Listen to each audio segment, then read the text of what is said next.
Jonas 4, do versículo 1 ao versículo 3, diz a palavra de Deus. Com isso desgostou-se Jonas extremamente e ficou irado, e orou ao Senhor e disse: Ah, Senhor, não foi isso que eu disse, estando ainda na minha terra? Por isso me adiantei, fugindo para Tarsis, pois sabia que és Deus clemente e misericordioso, e tardio em irar-se, grande em benignidade, e que te arrependes do mal. Peço-te, pois, ó Deus, tira-me a vida, porque melhor me é morrer do que viver. Amém. Vamos orar. Senhor Deus bendito, Deus de toda graça, Deus de todo favor, nos ajuda, Senhor, nesse momento a transmitir a Tua palavra, ó Deus, e principalmente com toda a fidelidade e segurança, ó Deus, que a Tua palavra, ela seja recebida por nossos corações, seja compreendida na nossa mente, e o nosso proceder, ó Deus, ele vá se conformando à Tua vontade. Atenta para nós, ó Deus, para a nossa necessidade que é grande. Ouve, ó Deus, a nossa oração. Nós te pedimos, ó Deus, no nome de Jesus. Amém.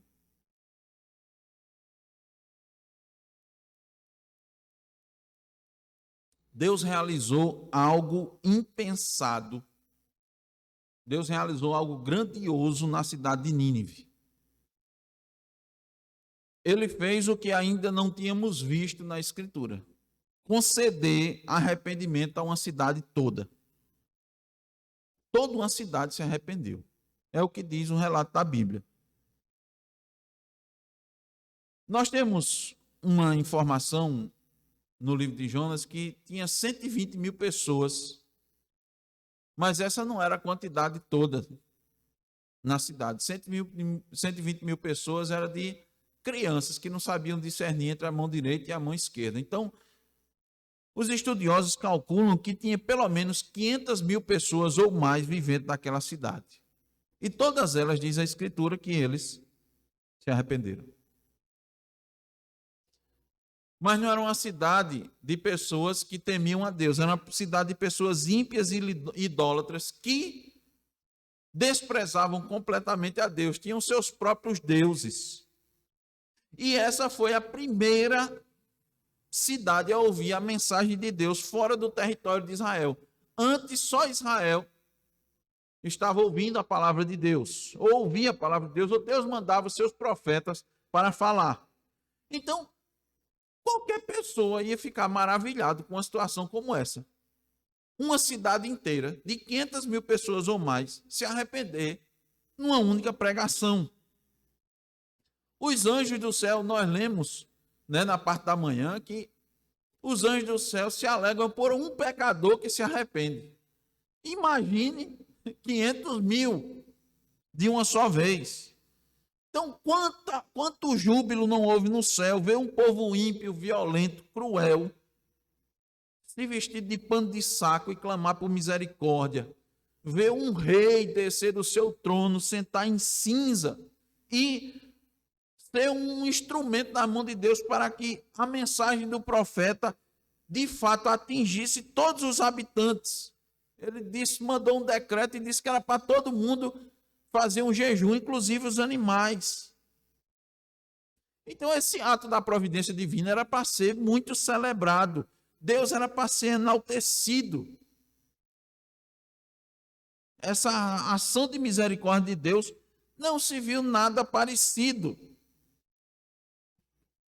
Até mesmo Jonas sobreviver a essa pregação, porque ele foi por meio de um povo ímpio pregar arrependimento.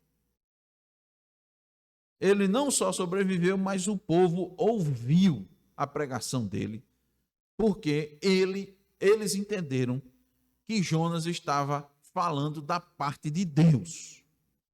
Nós vimos as pregações anteriores que o chamado de Deus é soberano. Então, esse chamado de Deus concedeu arrependimento e também concedeu perdão. Então, a alegria devia estar ali presente. Jonas deveria estar alegre, mas não estava com tudo isso. Por que é que Jonas não estava alegre? Porque ele estava doente. Como é que se identifica uma pessoa doente? Pelos sintomas. É assim que você identifica. Uma pessoa, quando ela está sentindo coisas diferentes do normal, você logo diz que ela estava doente. E Jonas estava assim, só que a doença dele não era física. Ele podia até estar doente fisicamente. Ele foi jogado no mar, passou 3 dias no ventre de um peixe, né? Poderia estar com problemas sérios de alimentação, déficit de vitaminas. Poderia ter até, como estava no peixe, não sabemos a temperatura que estava ali, quem sabe ele podia ter pego até uma pneumonia. Mas a doença de Jonas era espiritual. Seu comportamento denunciava um problema interior e que todos nós precisamos conhecer. Por isso que nessa noite nós vamos ver os sintomas de um crente espiritualmente enfermo. Esse é o título do sermão. Sintomas de um cristão espiritualmente enfermo. E qual é o primeiro sintoma de um crente espiritualmente enfermo? Ele se desgosta da vontade de Deus. Olha o versículo 1 de Jonas capítulo 1, 4. Jonas capítulo 4, versículo 1. Com isso desgostou-se Jonas extremamente e ficou irado. Jonas se desgostou. O que levou Jonas a se desgostar? Ele não gostou de como Deus agiu para com os ninivitas. Ele ficou descontente com a vontade de Deus. E a vontade de Deus foi salvar os assírios que residiam em Nínive. No versículo 10 diz: viu Deus o que fizeram, como se converteram do seu mau caminho, e Deus se arrependeu do mal que tinha dito lhes faria e não fez. Por quê? Porque o próprio Deus concedeu arrependimento e perdão. E Jonas já tinha dito isso no ventre do próprio peixe, quando disse: ao Senhor pertence a salvação. Então, se Jonas disse que a salvação pertencia ao Senhor, e se Deus resolveu salvar aqueles ninivitas, por que ele estava com aquele sentimento? Porque ele estava daquela maneira? Isso era uma contradição. Por quê? Porque ele está doente. Ele não só ficou descontente, mas ficou irado. Então, isso aqui é uma coisa séria. Veja a que ponto, preste bem atenção, veja a que ponto um cristão pode ir quando ele guarda no coração sentimentos contrários à vontade de Deus. Quando um cristão guarda sentimentos contrários à vontade de Deus, ele tem manifestações terríveis. Desgostar-se de Deus e ficar irado com a vontade de Deus, quando essa vontade manifesta salvação e misericórdia, coisa que ele mesmo reconheceu. Ele devia estar contente, alegre, mas não é isso que a gente vê. Por quê, irmãos? Olha o coração como é enganoso. Olhe, não dê lugar a nenhum sentimento no coração contrário ao desejo de Deus. Nosso coração é corrupto, enganoso, traiçoeiro e vai fazer com que, mesmo sendo cristãos, nós venhamos a agir como ímpios. Então, esse profeta, ele chegou a se desgostar da vontade de Deus, ficar irado contra Deus, quando Deus estava agindo com misericórdia. Nunca se viu tanta conversão de almas. Quando eu era adolescente, que a gente estava em Campina Grande, morava lá, então eu participei de um projeto chamado exatamente Projeto Jonas. Como era esse projeto? Eles pensaram exatamente naquilo que Jonas fez. E eles, ao invés de ter só um missionário ou só um pregador, eles convocaram todos os evangélicos da cidade, de todas as igrejas, de todas as denominações, para, num único dia, evangelizar toda a cidade. Então, eles elaboraram um plano, uma estratégia para cobrir todo o território da cidade, levando a palavra. Então, eles mapearam as linhas de ônibus que circulavam e cruzavam a cidade. Os pontos principais de concentração das pessoas, praças, coretos. E assim os crentes foram distribuídos. Os líderes então enviavam os voluntários identificados com camisas idênticas. No meu caso, eu cruzei a cidade no ônibus junto com outros cristãos, onde a gente estava distribuindo folheto e falando de Cristo. À época, a gente fazia o nosso modo, um modo equivocado, mas estávamos lá fazendo. Por fim, para garantir que todos iriam ouvir a respeito de Deus, contrataram um helicóptero e de cima soltaram milhares de folhetos sobre a cidade. É verdade que a poluição foi grande e a reclamação da população também. Foi uma tentativa errada de evangelizar a cidade ao estilo Jonas. Era uma boa intenção, mas sem sabedoria.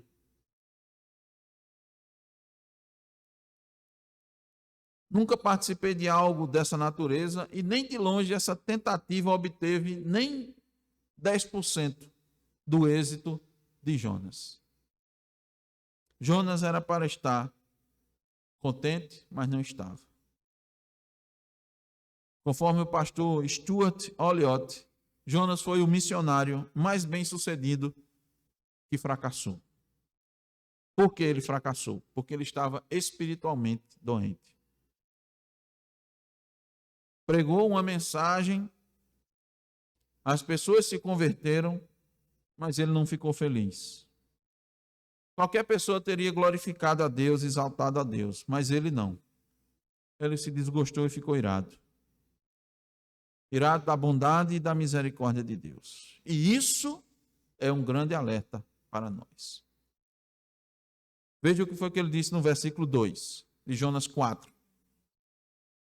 E orou ao Senhor e disse: Ah, Senhor, não foi isso o que eu disse estando ainda na minha terra?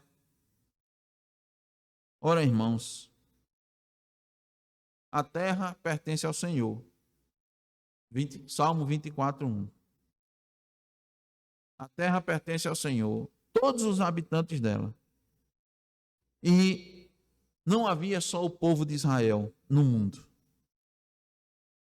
Jonas estava com a mente e o coração mesquinhos. Aí ele diz: por isso me adiantei fugindo para Tarsis, pois sabia que és Deus clemente e misericordioso e tardio em irar-se, grande em benignidade, que te arrependes do mal.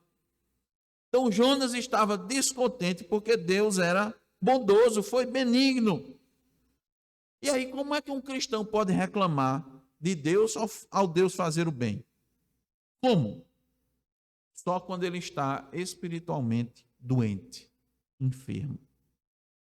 Então, atente para as características que Jonas aponta de Deus.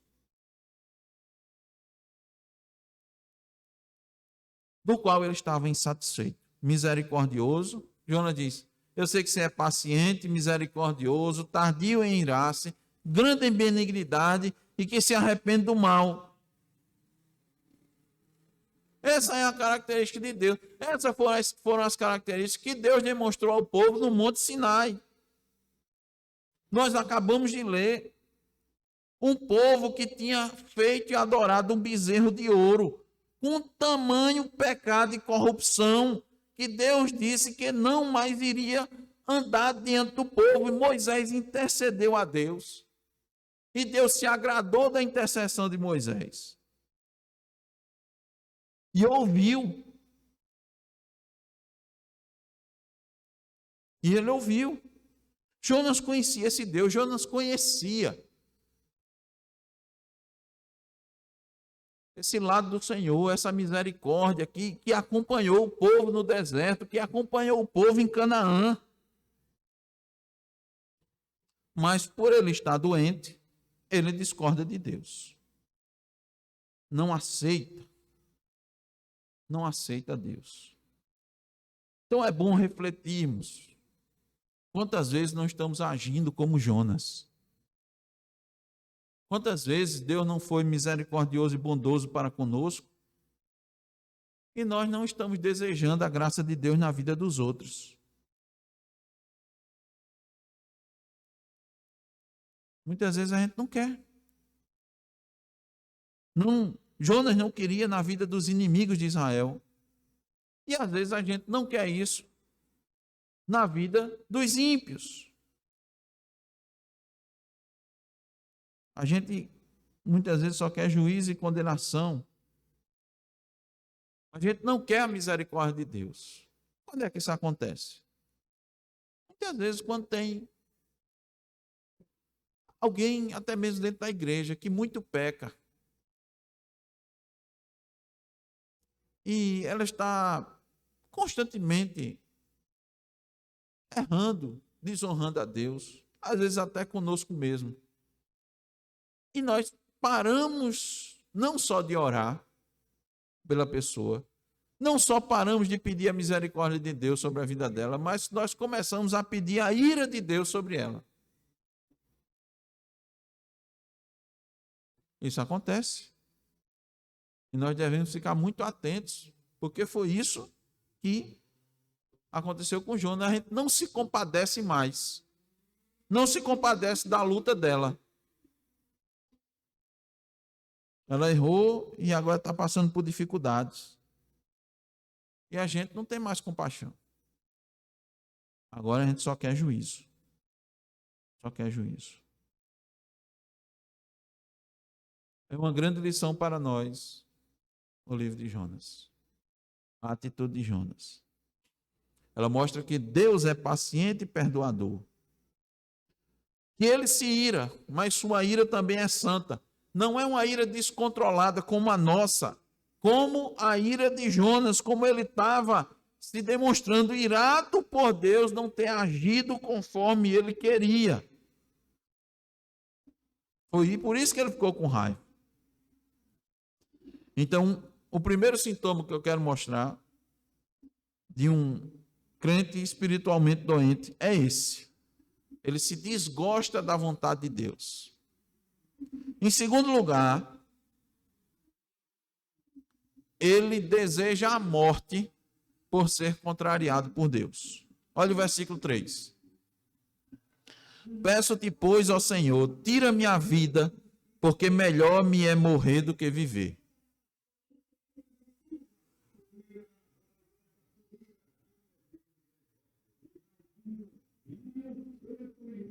Veja só. Peço-te, pois, ó Senhor, tira minha vida, porque melhor me é morrer do que viver.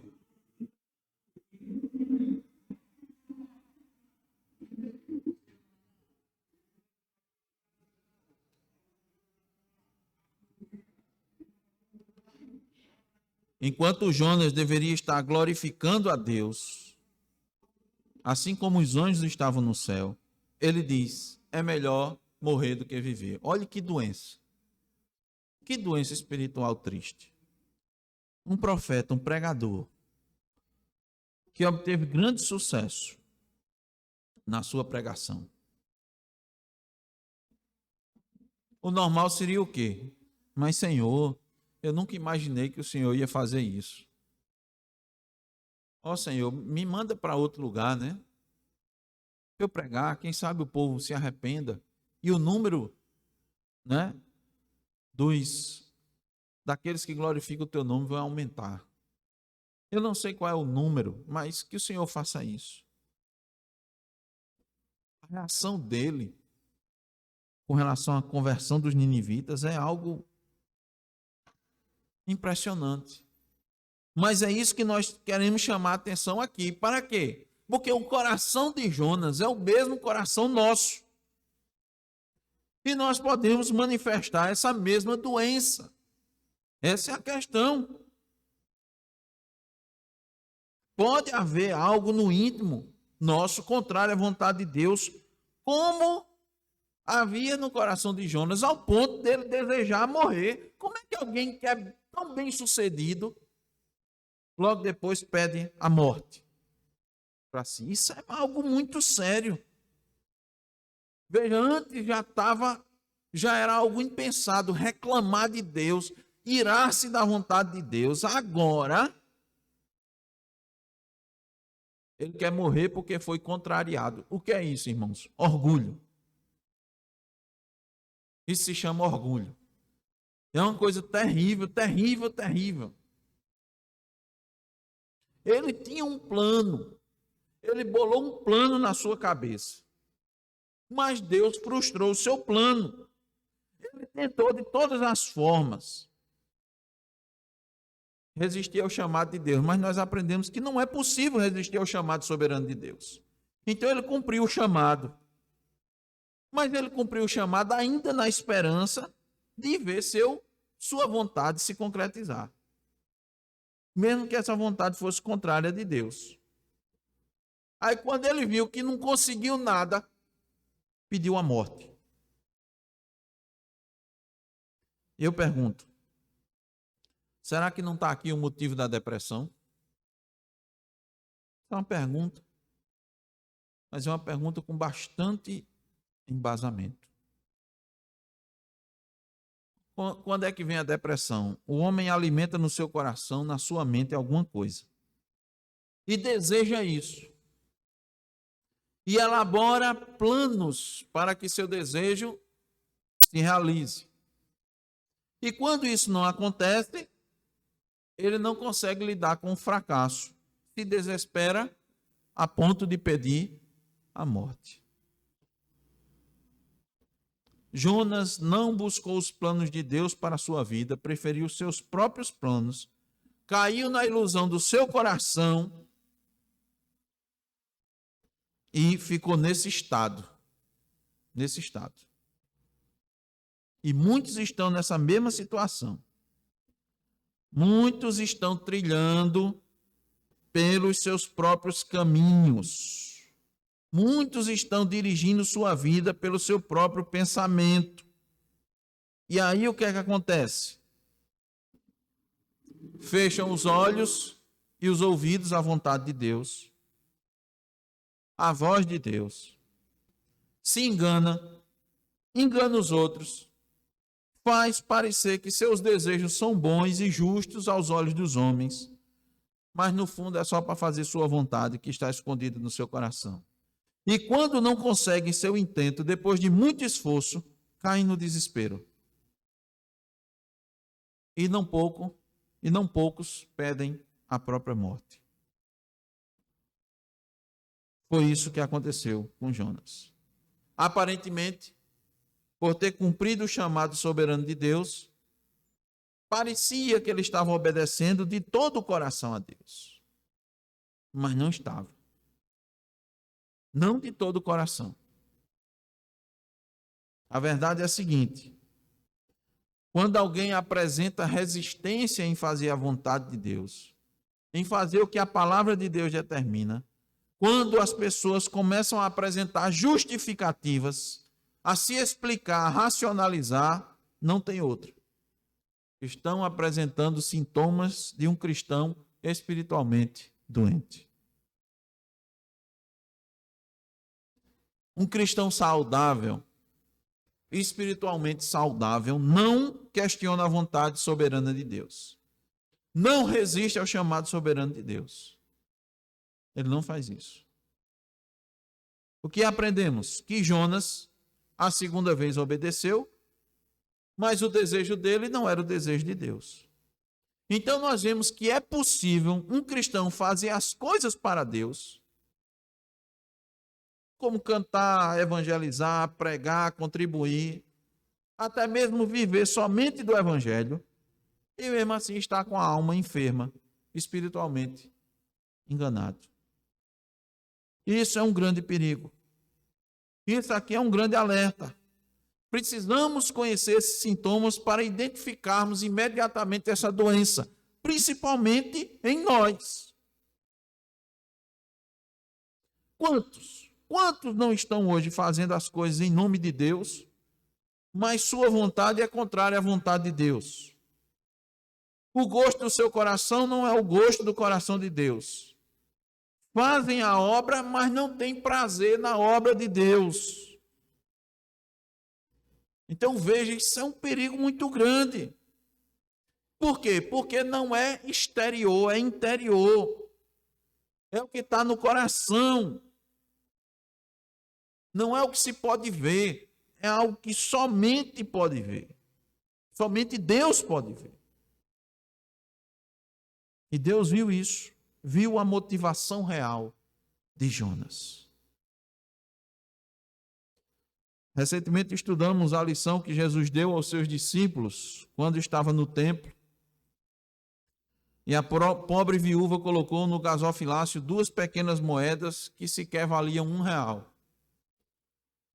Mas Cristo disse que ela deu mais do que todos os outros, pois deu tudo o que possuía para viver.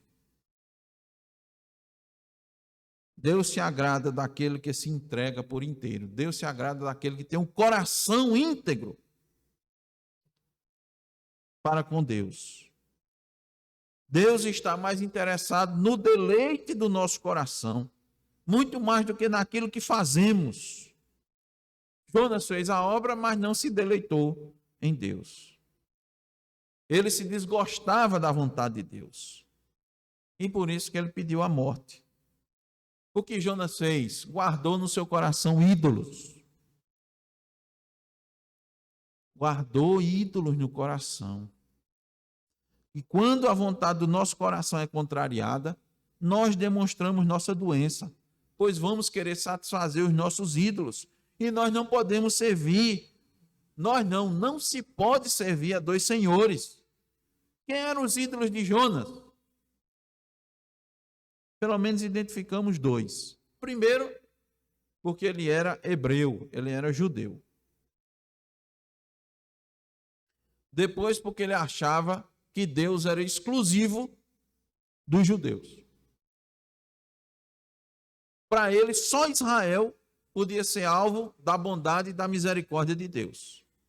Ninguém mais, muito menos os incircuncisos assírios.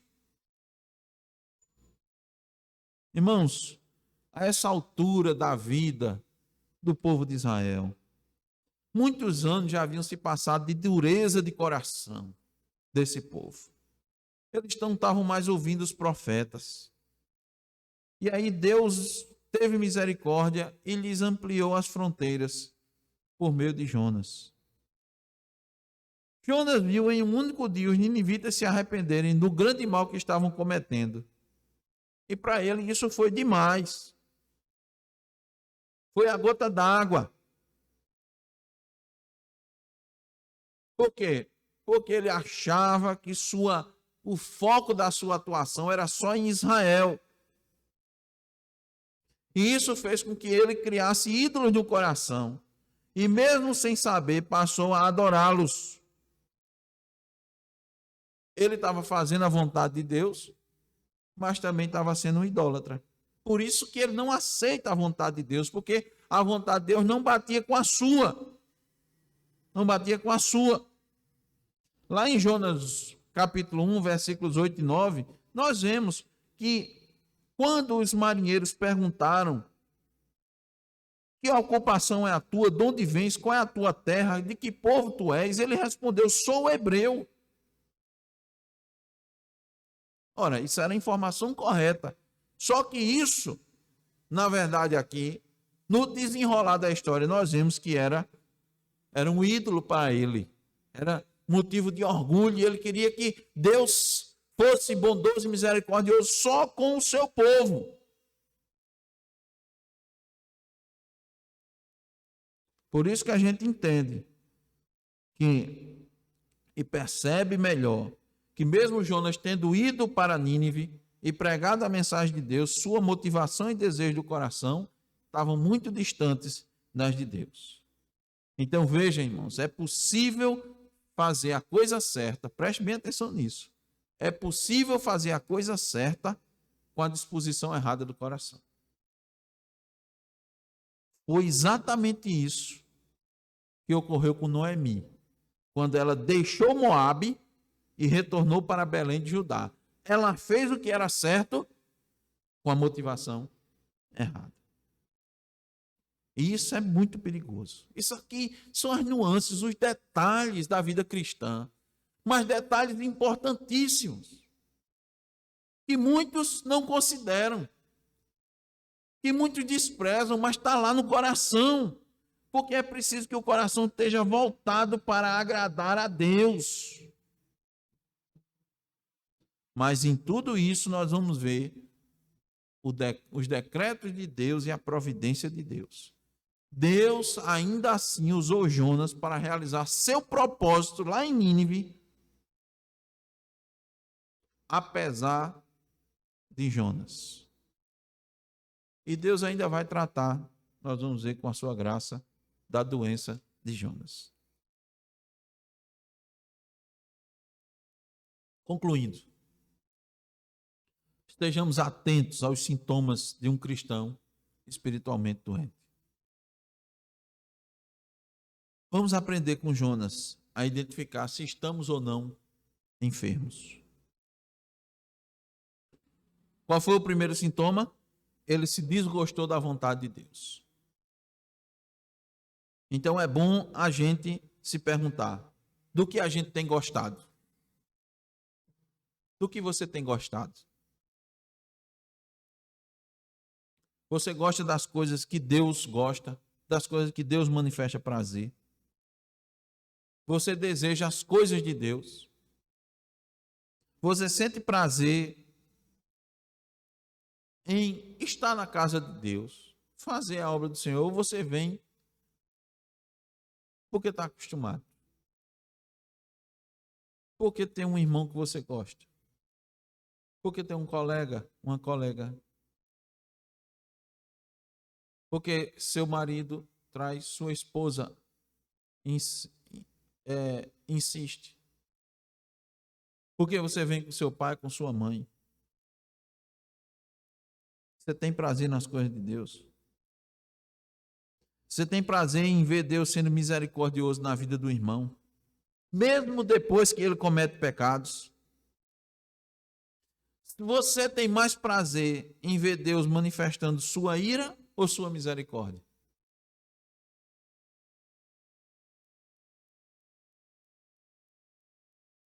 Se você colocar seu prazer, seu coração, sua fonte de alegria em algo que não seja Deus, em algo que não seja Jesus Cristo, você vai se decepcionar como Jonas.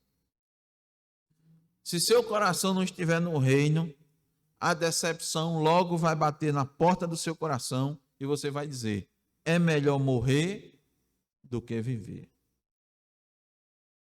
Você vai ser contrariado. Sua vontade vai ser contrariada. Porque você se diz um cristão, mas não se alegra nas coisas de Cristo.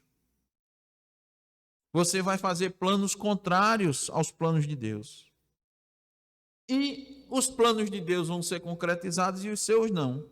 Aí você vai manifestar doença, enfermidade. E muito provavelmente você vai querer morrer. Jonas, por esse lado, preste bem atenção nisso, tem razão em querer morrer. Porque colocou o alvo da sua vida diferente da que Deus.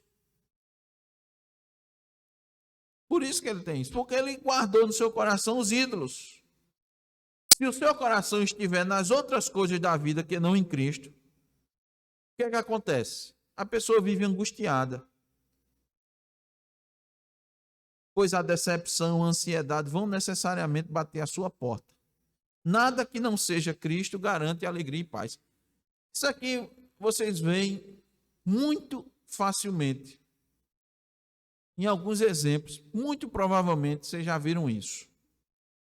Uma pessoa que está na igreja. Eu vou dar esse exemplo e a gente vai concluir. Uma pessoa que passou 1 ano, 2 anos, 3 anos, 5 anos, 6 anos na igreja. Ou mais até, 10 anos. E ele sempre estava ali na igreja. E sempre estava contribuindo. E sempre estava envolvido. E colaborava e ajudava. Mas, num determinado momento, de repente, essa pessoa sai da igreja. E quando ela sai, mas ela sai e se transforma. Ela sai da igreja e, não muito tempo, rapidamente, ela entra numa seita. Ou então ela começa a viver de forma bem diferente do que quando estava dentro da igreja. Na igreja era uma pessoa moderada, equilibrada. Quando sai, fica uma pessoa assim. Age de forma bem diferente. Aquele controle, aquela moderação, ela toda se perde. Isso acontece por quê? Porque ela tinha ídolos no coração. Ela adorava a Deus exteriormente. Mas sua vontade estava sendo contrariada. Chegou um ponto que ela não aguentou mais. E a gente até se espanta, né? Diz, mas fulano era tão envolvido na igreja, não era? E você fica assim se perguntando, o que foi que aconteceu? Não, essa pessoa nunca, absolutamente nunca, tinha o seu coração inteiro para com Deus. Seu coração não era íntegro. Ela tinha ídolos no coração. Ela servia a Deus, mas também queria servir aos seus ídolos. Qual é a recomendação? Qual é a exortação? Ponha o seu coração nas coisas de Deus, que são eternas. Ponha sua mente nas coisas celestiais e não nas terrenas. Nas coisas do alto, onde Cristo está assentado. Só assim nós vamos ser cristãos saudáveis espiritualmente. Amém. Amém. Vamos orar. Na oração final, nós encerramos o culto dessa noite.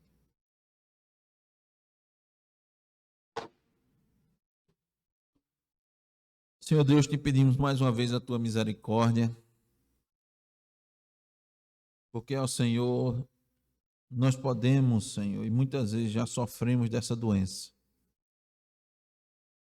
E ela pode voltar se nós não tomarmos os devidos cuidados.